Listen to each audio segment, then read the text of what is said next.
My name is Tiffany Siri-Sesavath and I am a classroom teacher at Zig Zag Public School. We started introducing learning spaces that are flexible at Zig Zag to help our teachers more easily implement current teaching pedagogies within the space available at our beautiful 150-year-old school. Zig Zag Public School is a small school nestled in the hills of Lithgow. We have 90 students across 4 classes. Learning takes place in our heritage 2-storey building, our extensive playground, our kitchen garden, and we also make use of the creek at the bottom of our playground and the bushland around us. Zig Zag Public Schools, the motto is Learning for Life, which highlights our vision and commitment to ensuring all students have the opportunity to become responsible and caring members of our society.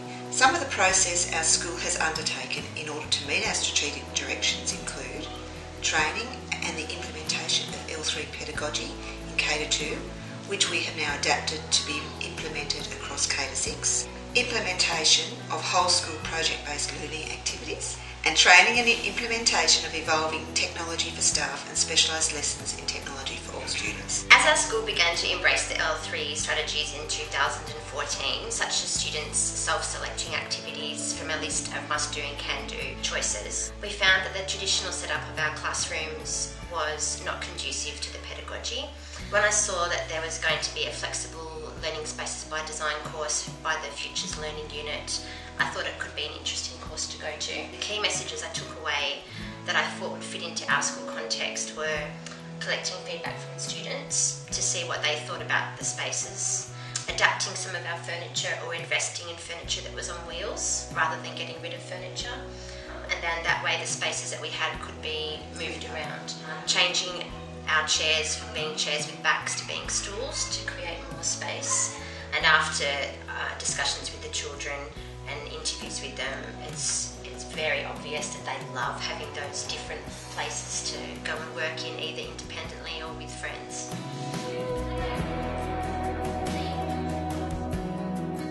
Hi, I'm Samara and I'm the school captain of Zig Zag Public School.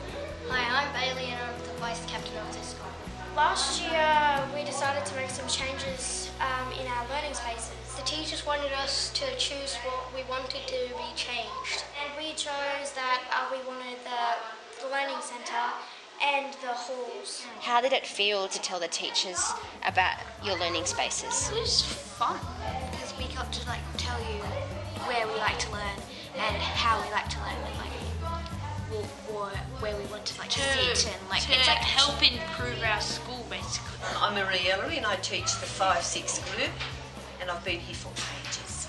It's a great tool when we're doing our workstations, because most of the children in this room work individually or in groups, so therefore they choose which workstation or individual work they want to do, and they go and find a spot where they're the most comfortable. And they just seem to work so much better, gives them ownership of their learning, just supports the way we do it.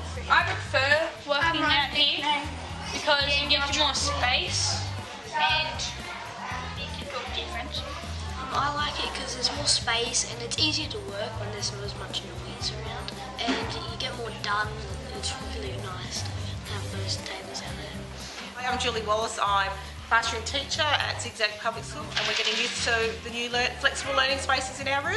So for maths today, we're allowed to choose where their group goes, and it's always interesting to listen to reasons why some groups want to go outside the room.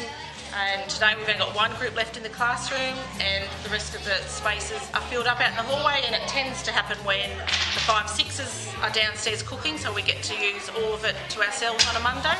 Do you like learning in the corridor? Yeah, it's much more quieter out here, and we can easily work. I'm Di Corney. We knew the corridor was just a total waste of space because it was full of junk, cupboards of old things that had been festering around for years.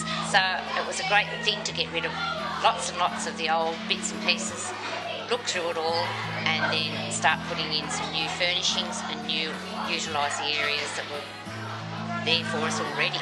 Do you have a favourite place to learn upstairs, Laura?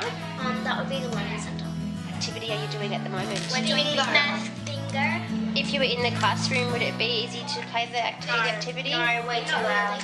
Everyone was on board, and then once we had one area done, Tiff and I were busy doing validation, so everything was put on hold, And the next thing you know, the teachers were up there, they were clearing out cupboards, that they were, you know, moving cupboards around, that they could see the outcome, and they worked towards it. It was really